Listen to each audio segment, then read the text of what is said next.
Thank you. We have 3 speakers, and the first speaker is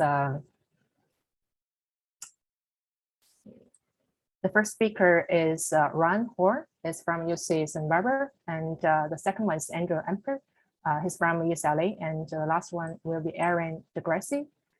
And so without further ado, let's welcome Ron. So Ron, you can take over and share your screen. Hello. Hello, everyone. Let me just get the presentation up here. All right, everyone can see that? So yes. Great. So I'm talking about it. You'll see the title here. And basically, this talk is going to be about looking at linked open data and looking at different kinds of GIS systems and how we can link these together to really do spatial humanities and environmental humanities and really combine these kind of fields. Let me see here. So basically, the overview is that we'll talk a little bit about space, place, spatial humanities, and the environment. Talk a little bit about linked open data, and hopefully the population of people watching this presentation won't drop off dramatically when I get there. Then talk about a little bit about how this vision that we have about moving beyond base layers and layer paradigms and really looking at spatially entangled systems as networks. And that's really kind of the focus of this talk is how can we start taking a network approach to looking at environmental phenomenon, geospatial phenomenon, and historical GIS. A couple of acknowledgments. This is actually based on a forthcoming chapter that I wrote with a colleague, Ruth Mostern, who was actually from UC Merced and is now at University of Pittsburgh. And this will be in the Routledge Handbook of the Digital Environmental Humanities. And our work has been very much enhanced by comments from Luke Bergman, who was one of the editors, Carl Grosser, who's worked with us a lot on linked open data and different aspects of this work, and of the larger linked open data GIS and historical GIS communities. And you'll see throughout this presentation some of the things that come together to form these. And I would encourage you, this is also kind of a pep talk, please join us. Come add your data, add to this growing graph of things, help us do this kind of work. So to begin with, this might be some well-trodden ground, but just to orient everyone, let's talk a little bit about space and place, especially in spatial humanities. That really, place is a multivariate concept. That places have a lot of features, they have a lot of meanings. Places can have coordinates, like here's the coordinates for City Hall, or here's the coordinates for the library at UCSB. Places can be material settings for social relations. They're where you interact with people. Your home is a place where you interact with people, perhaps, or work, or larger regional areas. Places can have any number of attributes, and this is very familiar to those of us who have GIS systems. Places can have what? Elevation, population numbers, different kinds of names, different classifications. Is it a city, a town, a hamlet? Are we talking about a state? Are we talking about a country? And the interesting about places is that the actual locations on the Earth's surface can change, especially in the pre-modern world, where you might have, say, Ephesus, a city that was on the ancient coast of Turkey. Well, the harbor backs up and they move the city, or some place becomes a swamp and they actually move the town. So places are very interesting. They're complex, and they're not as simple as, oh, here's a spot on the Earth's surface. There's a lot of meaning that comes with these. The concept of space is traditionally treated very differently in spatial humanities, where space is really abstract. It's terrain that doesn't really have social value. It's the thing that is separating places. So you have a town in one spot, a town in another. Between it is just like maybe wilderness or some kind of land. Maybe it has a name, maybe it doesn't. It's a place that doesn't really have a whole lot of social meaning and a lot of traditional concepts of spatial humanities. And this is something that we're trying to actually push against a little bit. If we look at places in digital humanities, places are really a pivot point. That when we start talking about places and things that have meaning, these are what we can think of as nodes in a network, and we'll get into that in a little bit. And what this is places are actually, you can make databases of them. Like, oh, here's all the places in a kingdom, here's all the places in, in Europe, whatever. And once you start doing this, making these databases, these are gazetteers. And gazetteers is something that is a research area in digital humanities, spatial humanities, but it's something that a lot of people are still not very aware of, or something that they use without knowing they're using it. So if you're making a database, you have a lot of place names, place ideas, you're making a gazetteer. And if you're making a historical gazetteer, you have different attributes. You might have chronology. You might have different kinds of names. How many names does Constantinople, Istanbul, etc.? I mean, how many names does Rome have or Athens? There's tons of different names. And when you make a gazetteer, you make this database, it's really used to disambiguate places. You give places different unique IDs. Think of them almost like social security numbers. You're not really identifying them by names because you can have multiple places with the same name. You're giving them some kind of ID. And gazetteers can be often much more informative than a traditional map. I've worked a lot on, again, pre-modern world where we may not know where something is. Well, how do you map something where you don't know the location of it? Do you draw a big box? Do you draw a bunch of circles? Or do you put it in a gazetteer saying, well, we know it's by this river, close to something else, we don't know the precise location. So gazetteers allow you to capture this kind of information that you can't really visually display in a traditional map. And just to give you an idea of a digital gazetteer, this is from the World Historical Gazetteer at the University of Pittsburgh. And just a note, well, with all the projects I'm showing you, I've been involved in some level, and I'm just cheerleading them as well. But as you can see, this is a digital representation of the place Istanbul. And it's got different names: Byzantium, Constantinople, Istanbul, different kinds of types, all this kinds of different data and attestations. And this is what you can do with a digital gazetteer in a way that you really couldn't do before. You can't do this really with print gazetteers unless you want to have 20 feet of printouts. So digital gazetteers allow you to really capture this kind of information. Another one is the Pleiades project, and this is an outgrowth actually of a atlas.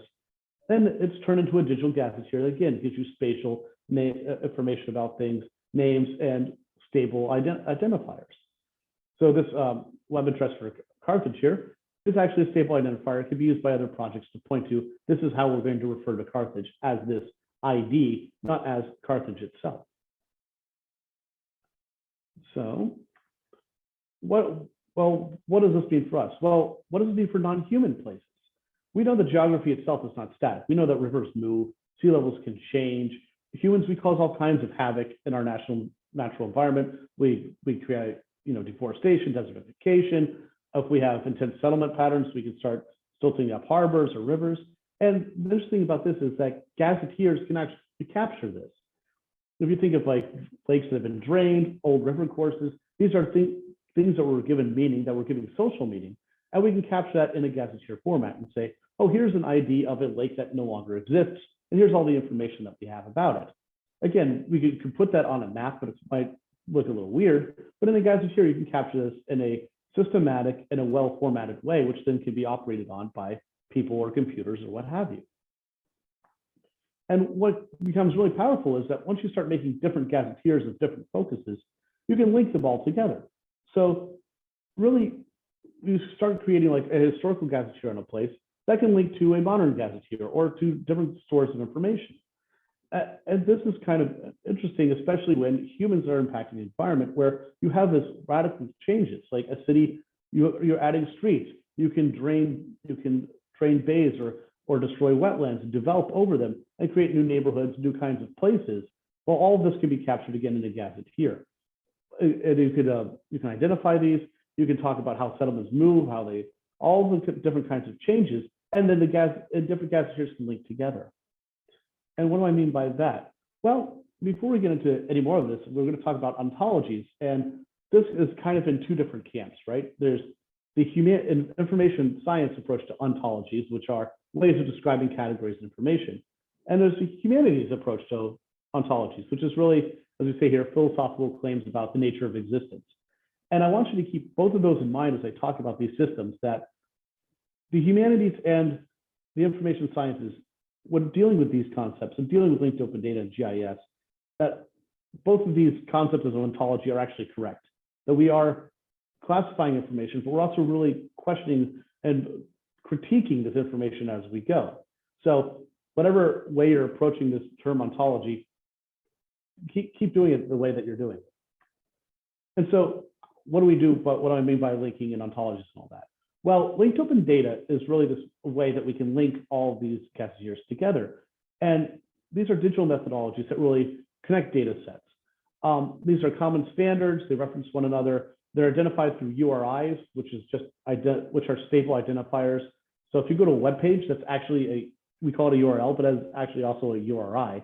It's a stable thing that you can go to. And the different vocabularies and ontologies are developed by different study domains. So environmental sciences, there's certain ontologies and vocabularies they use to describe their data and metadata.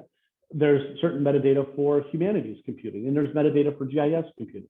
These are all different kinds of ways of modeling information. And there are things that you can actually use to link all these different pieces together. And this is very ideal for gazetteers because digital gazetteers already have identifiers. They already have spatially structured ways of doing information. And so you can use linked open data to link these together.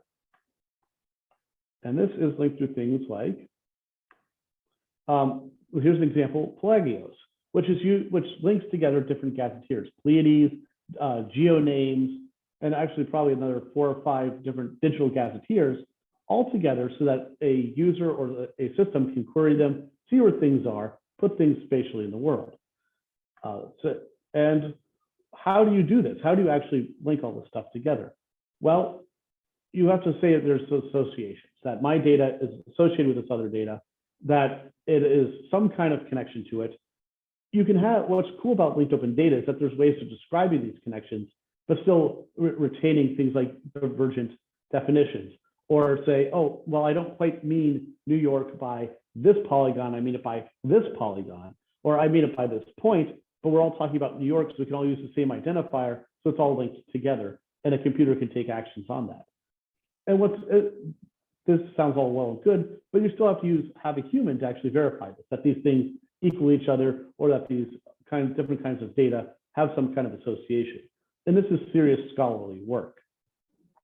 There are tools that will help you. You can see a tool here, Recognito, which is from Pleiades, which you can put in any text, a CSV, you can put in maps, you can put in images, and it'll help you annotate those to actually link up to all these different linked open data providers, which will give you things like coordinates, spatial information, things that you can then pull and put into GIS systems or put on the web. And so we are developing the actual infrastructure to do all of this. But there's a need for even more linked open data. And this is where we get into human environmental relations, that a lot of projects really still think of this base map and layer paradigm, that the environment is just kind of the stage on which human activity occurs. And what we're trying to argue is not really, that the environment is part of the network. It is entangled with human activity. It's not something you can just separate and say, oh, humans occur on this. And as part of the problem is that if you look at a lot of HGIS projects, a lot of historical mapping projects, they'll use a modern base map if they are doing something online, like a Google map, or they'll say have a georeference map onto a modern map. That's a little bit better, but you're still not getting into like really the dynamics of how people and the environment interact. You're not really getting into what are the connections between people and river systems? What are the connections between, say, settlements and cities, and maybe changing weather or changing temperature or sea level raise. And so our vision really is that we need to model this activity. We need to model space, place, and environment, not so much as stacks of layers, but as a dynamic web of interactions. That these are things that are all related to each other, they influence each other, and that this model should be something that you can query, that you can look at, and that you can analyze. And so how do we do this? Well, there is a lot, as I just showed you, there's a lot of linked open data in spatial humanities. There's lots of work around gazetteers.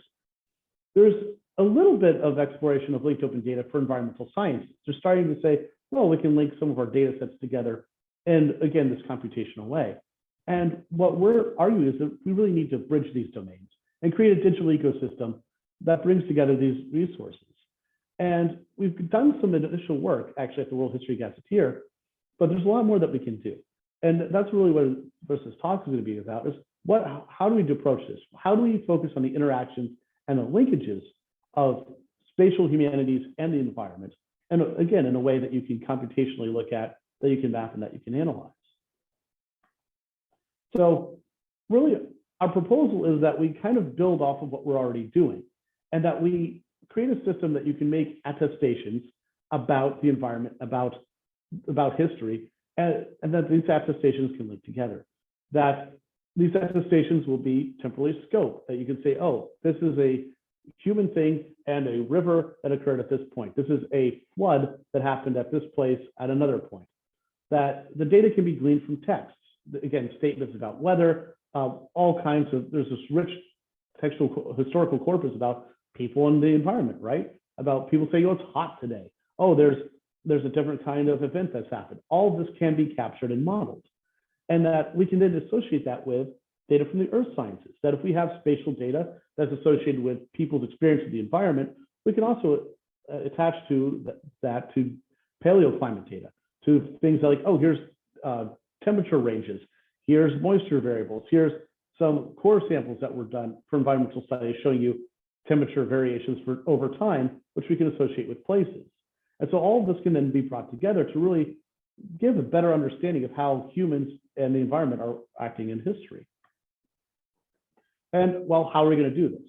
Well, let's just look at making a historical attestation about environmental concepts. So if you're looking at, say, a text or something, and a primary source that says, well, you know, there was this flood at this place at this time, or, you know, we experienced this kind of calamity, or, oh, the harvest was better, or what have you. Well, what you can do is you can take that text and the tools like Recogito that I showed you and annotate and say, oh, we're talking about places. Oh, there's a flood in Athens. Well, all right, we know this is spatially Athens. We have gazetteer URI for that. The flood is an environmental concept. So we can use a controlled vocabulary saying, oh, it's a flood. There's another annotation that we make. And it occurred at a certain time period. There's a project called Periodo, which actually mints URIs for different time periods, or you can even say it's a specific set of years. And you do this also with environmental data that, okay, we have core samples from this region, which is associated with another region at a certain time. This shows us things about temperature change or flooding or what have you.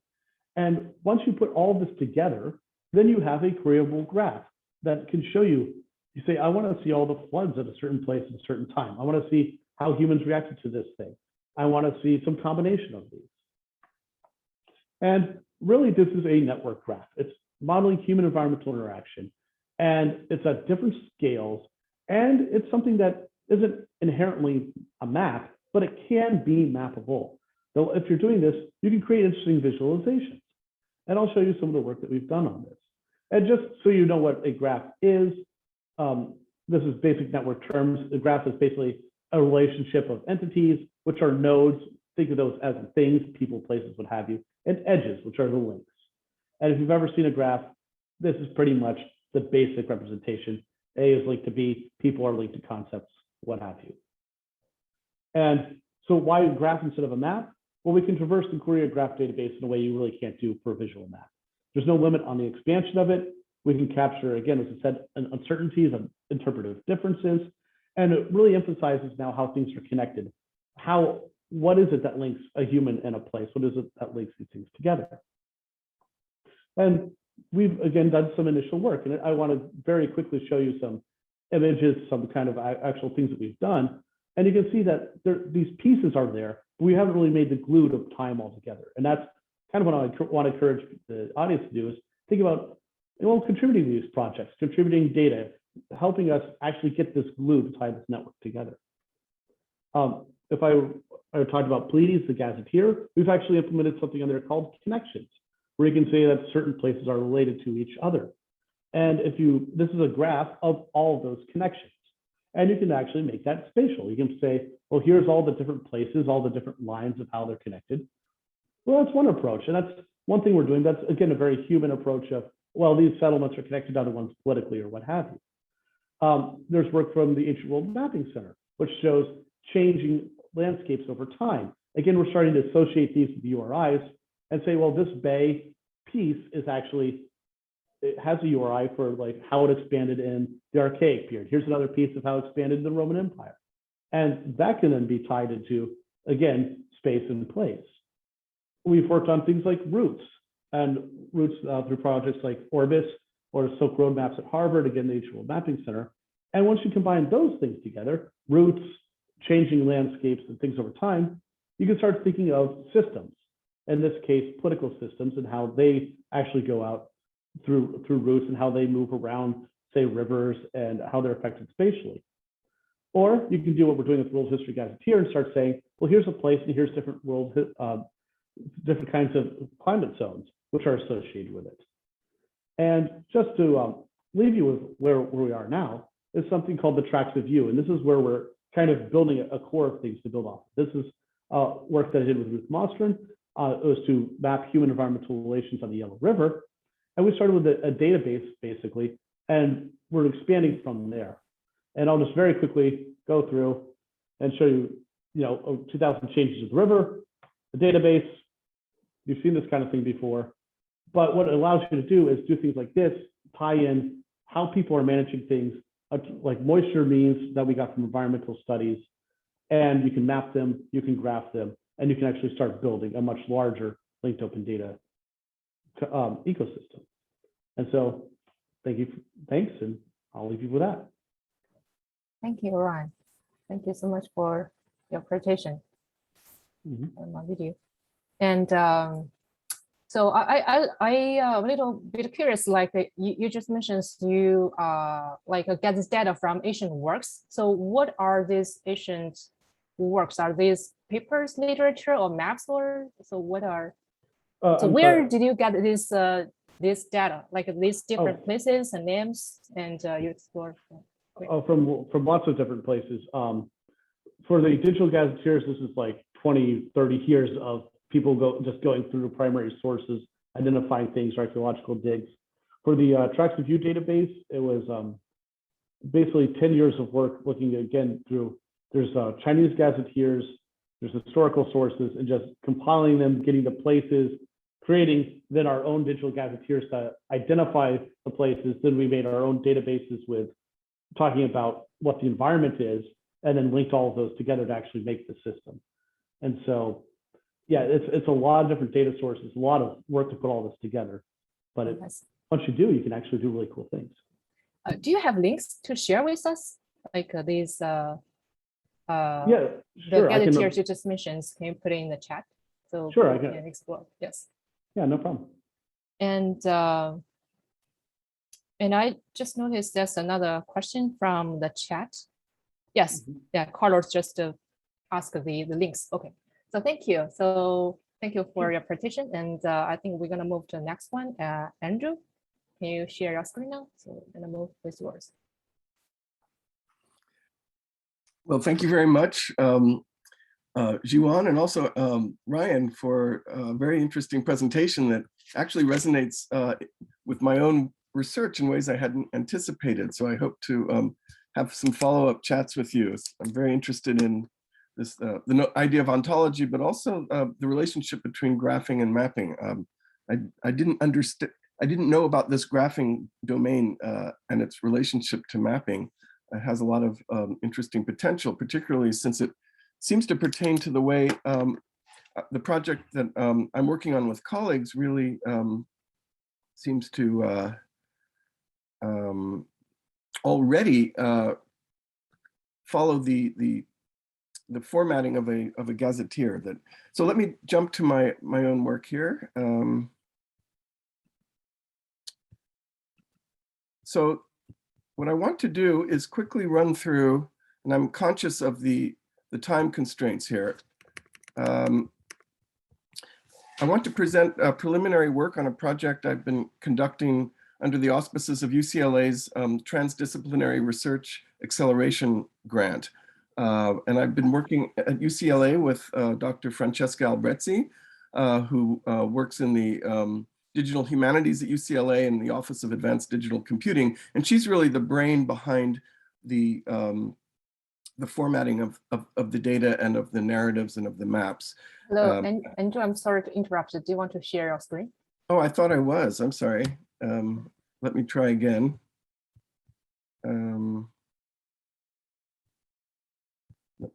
Okay, hold on.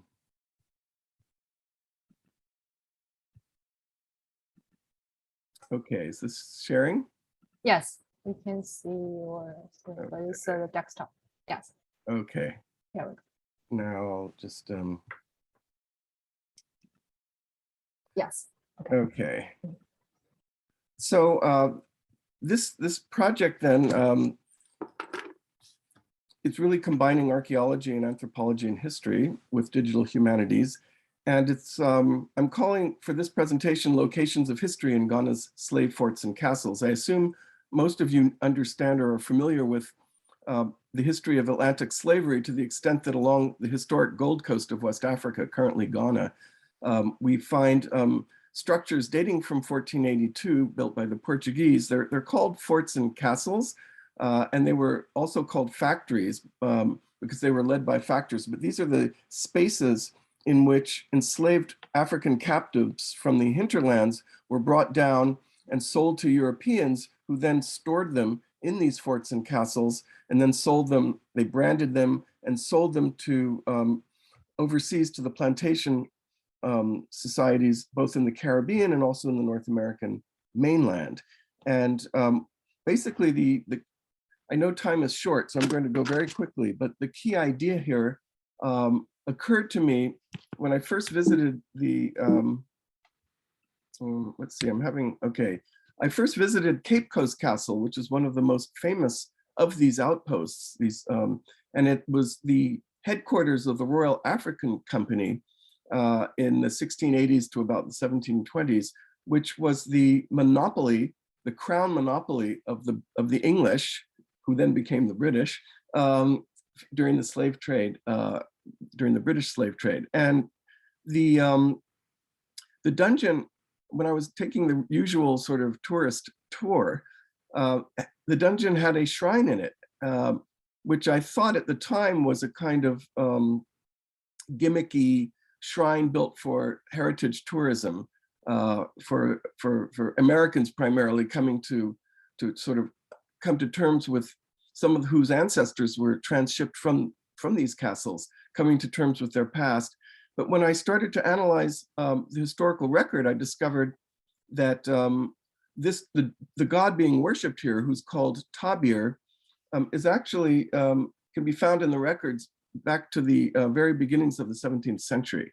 Now this shrine, I just want to point out a few things. I want to point out the red wine and the sacrificial, there's two rocks here. There's a stone here and a stone here. These shells represent cowries, which represent early money forms.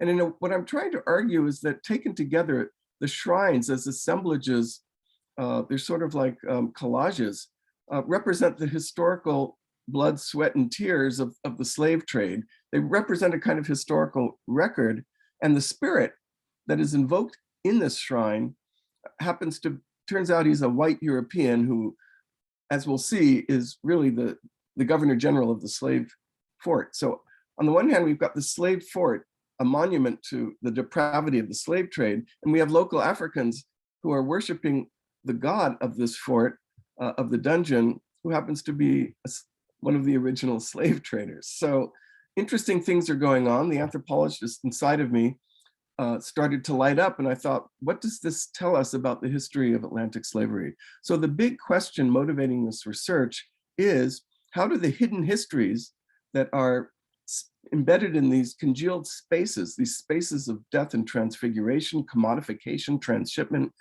how do they revise our understanding of the history of Atlantic slavery? And I think that's where we can go with this. So here's the Cape Coast Castle. It's important to understand that the fortifications of Cannon are primarily geared toward other Europeans who were coming in to compete in the slave trade. This area of the Gold Coast became very cosmopolitan very early on. You have Dutch, you have Danes, you have Swedes, you have Brandenburgers, now from what we now call Germany. The Portuguese left and the Brits came in, the English came in. So you have a very condensed area of really multinational business corporations competing for human commodities. This is an example from 1682 of Cape Coast Castle. We've got references to the dungeon down here. This is where and I just want you to see the spatialization. The castle itself is a kind of formal modular replication of British monarchy. The Union Jack, it's an outpost, it's a sovereign outpost. You've got firepower here of British soldiers who became or English soldiers, increasingly mulatto. And I want to just turn your attention to the sort of the south-north axis. This is where the Atlantic Ocean comes up, and up north is where the slaves are brought down. This is a kind of north-south axis, and you've got an east-west axis.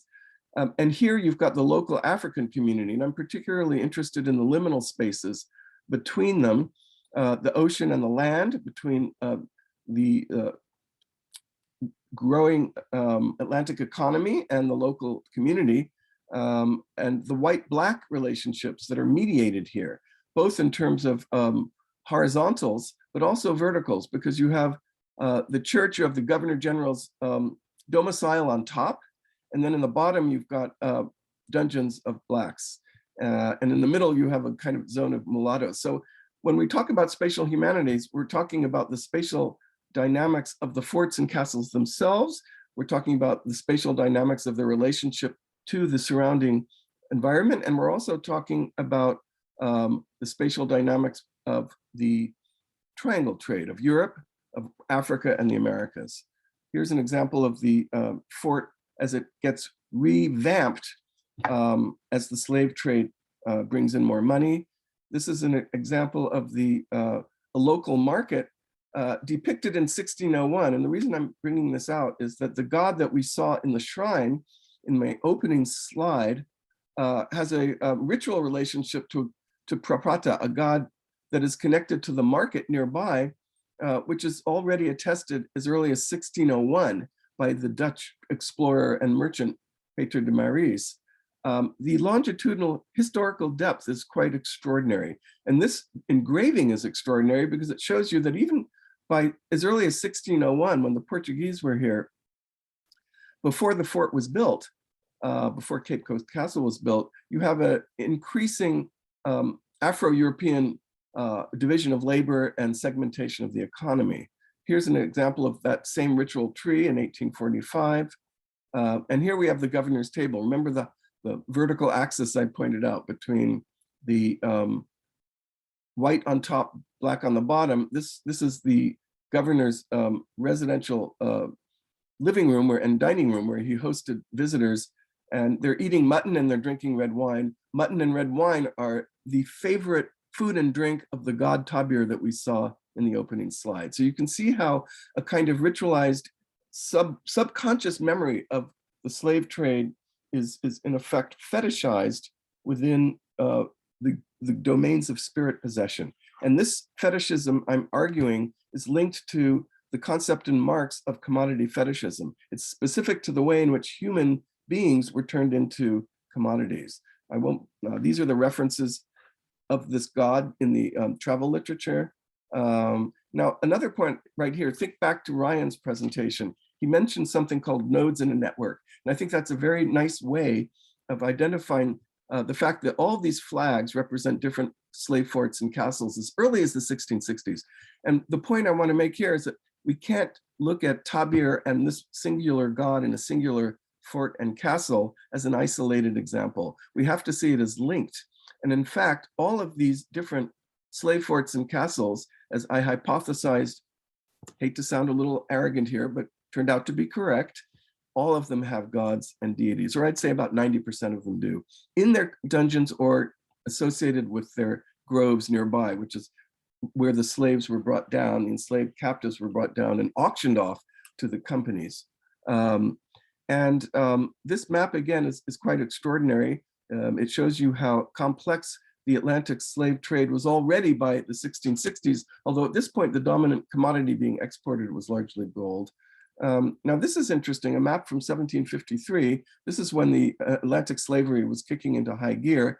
And I just think spatially, the map itself, the Postlethwayt Map, is famous partly because it's one of the first to have an indent. So we're looking at this part of the West African coast blown up here. And you can see how well documented the areas are. And this is because as the trade becomes more advanced, knowledge of the coasts increases. And this is a close-up, and I just want to point out a few things. Our project, which links GIS, we have GIS locations for all of these forts. And for each of these forts, we're constructing a Google Docs file that allows video, photographs, time frames. We're linking it to story maps. And that's what Dr. Albretzi is doing. I'm working also with an archaeologist at the University of Ghana here in Accra. So this last summer, I spent a month and a half with my colleague surveying the forts and castles and gathering data on the spirit worlds connected to them. So this is a reminder that the more complex this coast becomes, the more systemic the Atlantic Triangle trade becomes. So again, we're looking at historical processes during which the spatialization of the Atlantic economy and the transatlantic dynamics that include Europe, you can't cut those out of what's going on the coast. The coast manifests more and more of an Atlantic system. So these are some of the forts and castles with deities. I'm just going to go on. Here we have an example of a fort, a map from 1757 that documents a new fetish rock.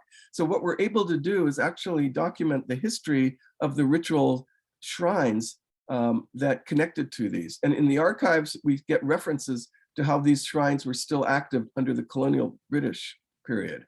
Here's an example of a piece of that fetish rock you saw on the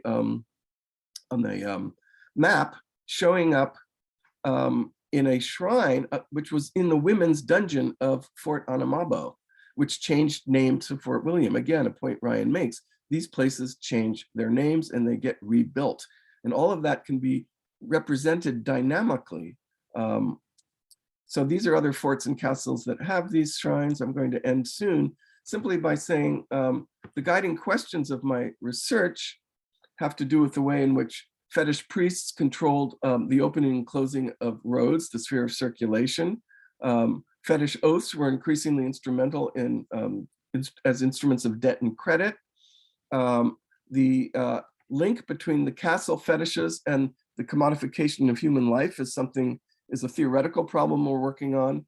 And the historical issue, the real payoff here is, how does the ritual archive, I'm calling this assemblage in its totality a ritual archive, how does it add to our understanding of Atlantic slavery? And the short answer is, it puts enslaved labor within wage labor rather than prior to it. So I hope I've given you a taste of the project.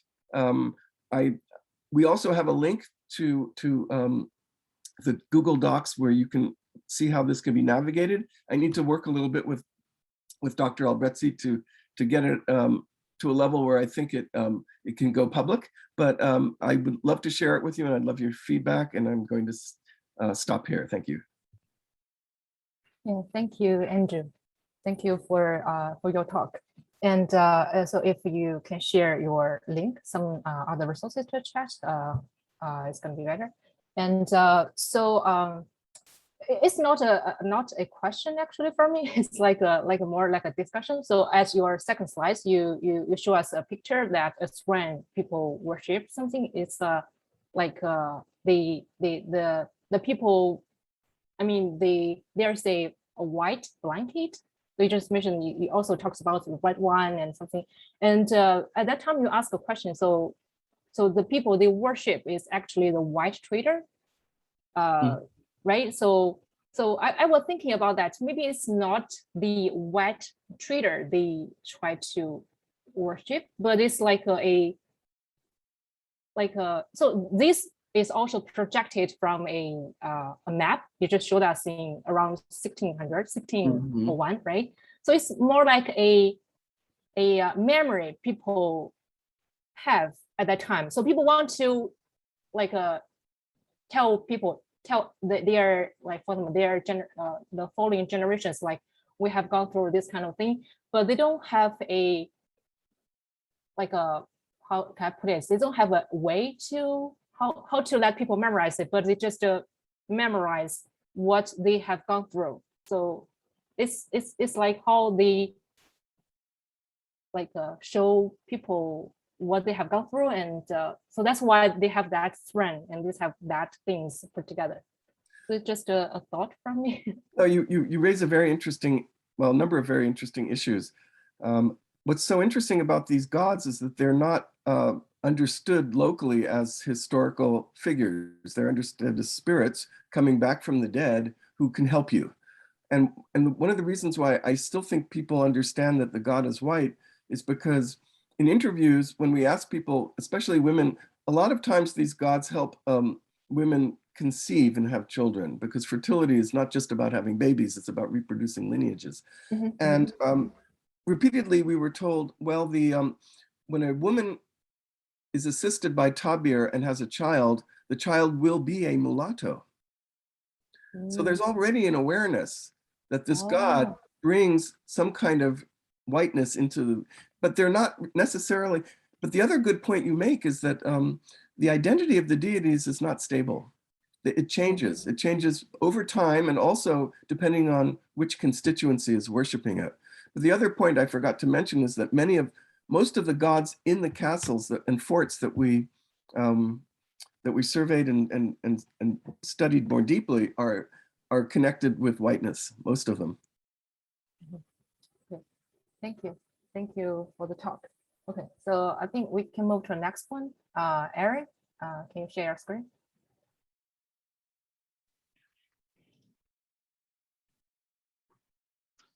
Hi, yeah, sharing my screen.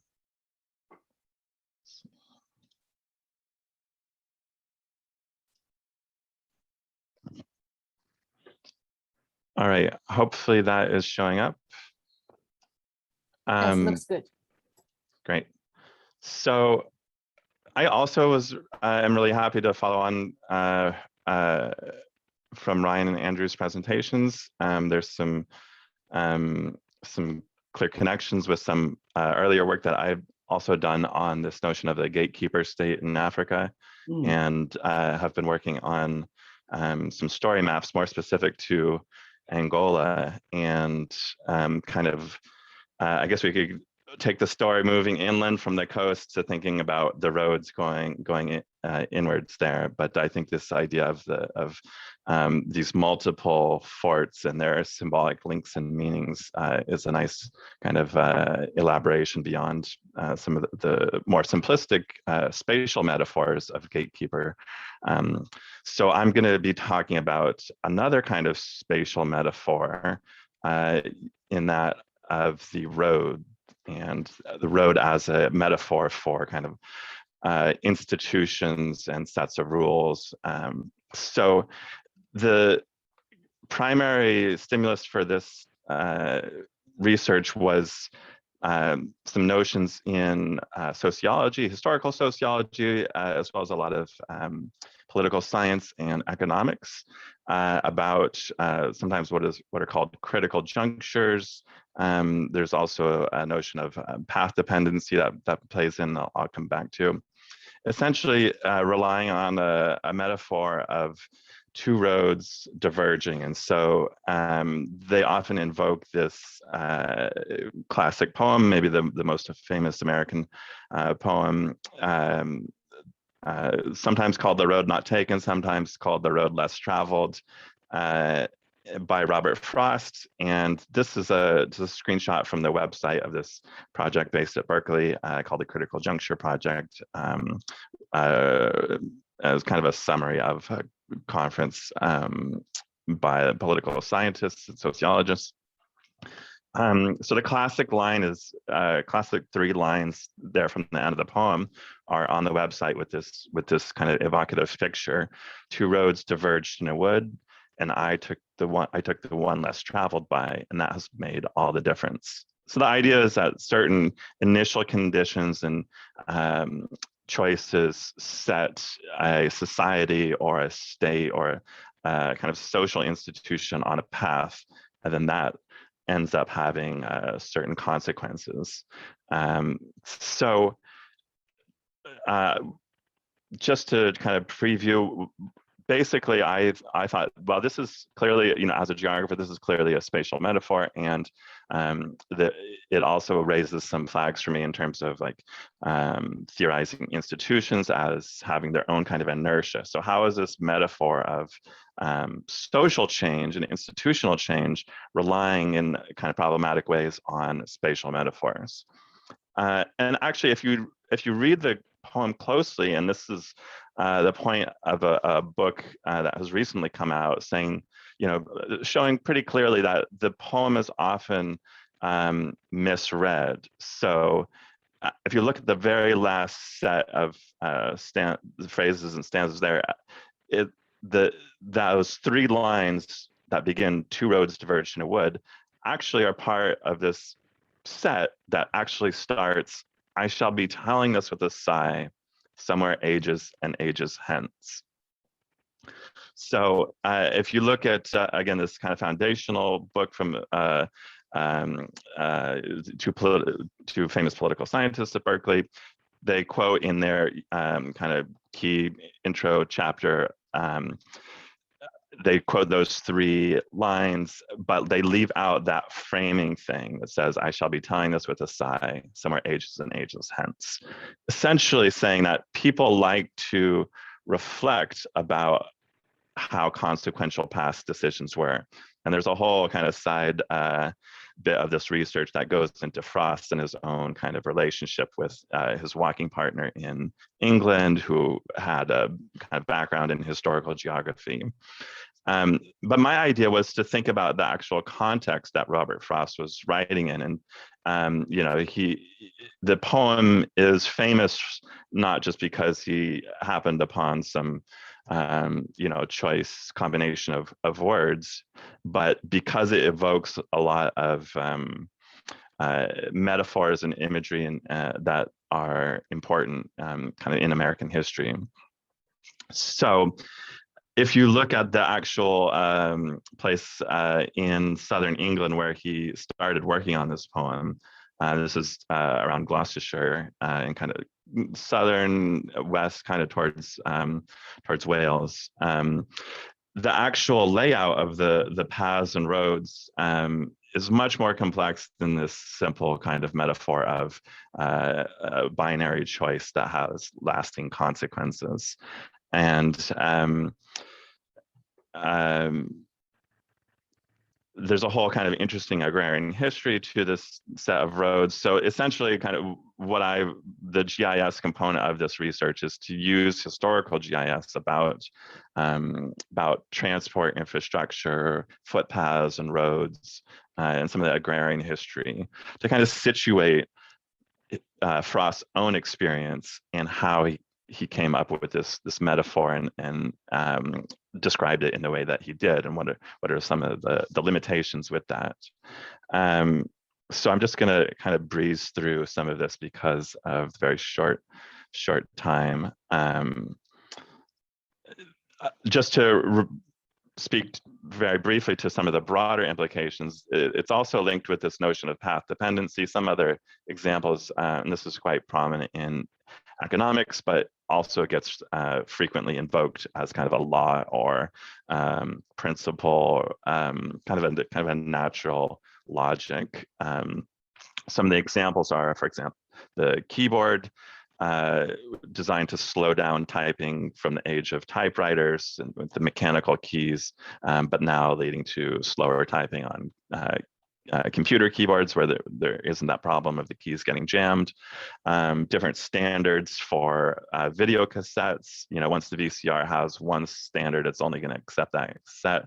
Then the classic one of the railway gauges, in the sense that it might be cheaper and easier to build a narrow gauge railway, but then that can limit the speed and cargo and type of train that can go on those railway lines once they're laid down.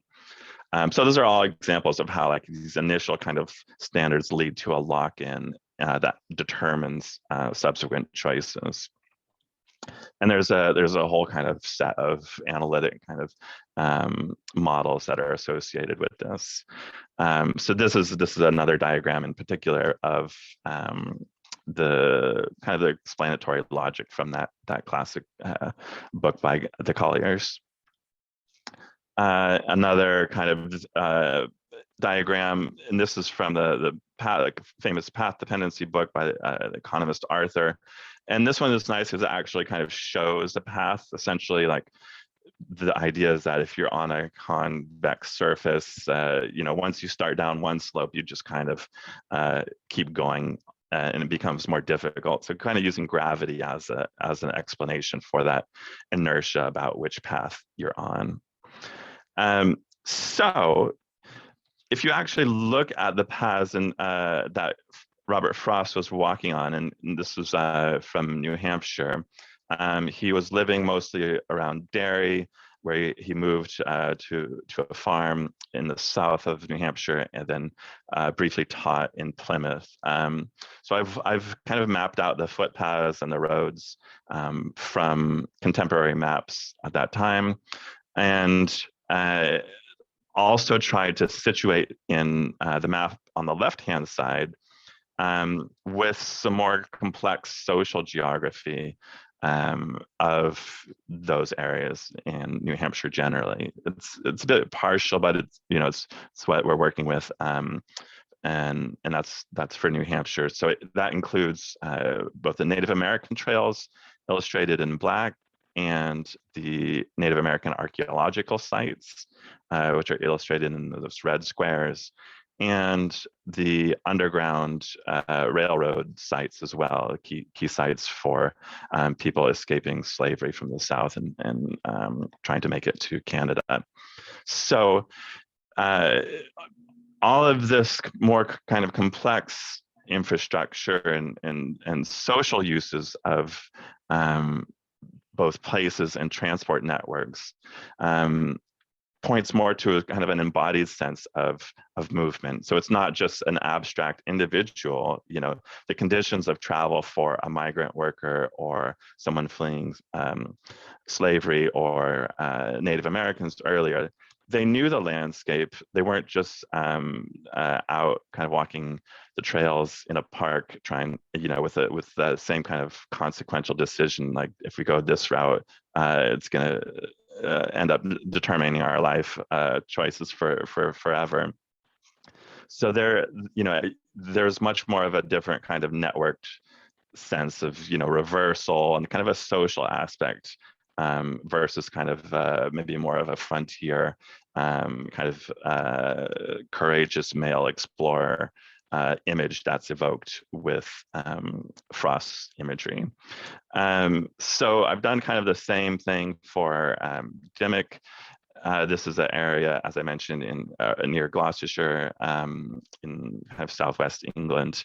There's a different kind of agrarian history there, one less of frontier settlement that Frost was using in New Hampshire, and more one of enclosures and contested rights of way. And the actual episode that kind of sparked the poem was one in which Frost and his walking buddy were kind of trespassing on one of the kind of local noble manors, and were threatened with a shotgun by the gamekeeper there. And his friend kind of felt that was like a challenge to his own masculinity, and ended up enrolling in the army in World War I and dying shortly thereafter. This is a writer, Edward Thompson. And anyways, so there are problems with the spatial metaphor being used, but it also, it's important to recognize that the spatial metaphor does resonate because it taps into that kind of frontier image in the US, but as a model for understanding how institutions and societies change or don't change or carry the same kind of sets of rules or dynamics or structures. It's quite limited. So just to come back around to pointing to the connections with Professor Apter's presentation, and actually quite a bit with Ryan Horne's presentation also, it's important to think critically about how our representations are limited, and how, how some of the GIS work, when you dive into the details, can actually provide a stimulus to think through our concepts, our social science and humanities concepts in new ways. So I think that's the exciting part of that, and I'll end there. So thank you. Thank you, Aaron, for the interesting topic. So I never thought about we can map a poem, extract the address from a poem and project onto a map. It's really creative. Yeah, and there was actually a further connection I wanted to just mention really quickly, is that metaphor is actually used quite a bit in research on the legacies of slavery and colonialism. So in a lot of kind of the economic history research, kind of narrowly conceived, the idea as well, once that initial Portuguese fort or English fort was set up, that can explain why why rates of malaria in one place are lower today versus another, or why there's more female members of parliament. Kind of the idea that that there was a certain lock-in or a path that was chosen or enforced by a French colonial settlement in the 1600s determines their level of debt today. Anyways. And also you show us the different path, this green path and pink path. So are these paths from some old maps, or is a current path? Yeah, so those were tracing the contemporary maps, so around 1900. And the footpaths were in green, I think, and the roads were in pink. Okay, nice. So that can connect to Ron's work. Yeah, exactly. Yeah, I'm very interested. I'm interested in exploring some of this also in story maps and the other research on historical infrastructure in Angola, which also is a key player in the slave trade. So do you have a link for the story map so you can share with all of us? That also is in the works, but I have my own personal website, deGrassi.net. Okay, so if you have your personal website, you can also share with us. Oh yeah, I'll put that in the chat. Okay, thank you. Yes, I think there's a comment from Carlos. I think Ron has a comment for Andrew earlier. Yeah, I just had a question about perceptions of space, like as these forts changed hands and all that. Is there any and as they changed, as you said, from gold to slavery? Do you have any, and from both aspects here, do the Europeans start conceiving of the space around them differently, and do the local community start thinking of the space of the fort differently as it changes hands and as it changes focus on what commodities are going through it? Great questions that hadn't occurred to me. I don't think I'm there yet in terms of that kind of qualitative data that would give me an angle on how they perceived. There are indicators in some of the better travel narratives you can infer from language. I think it's an excellent question, and I'm going to put it right up there on my to-do list.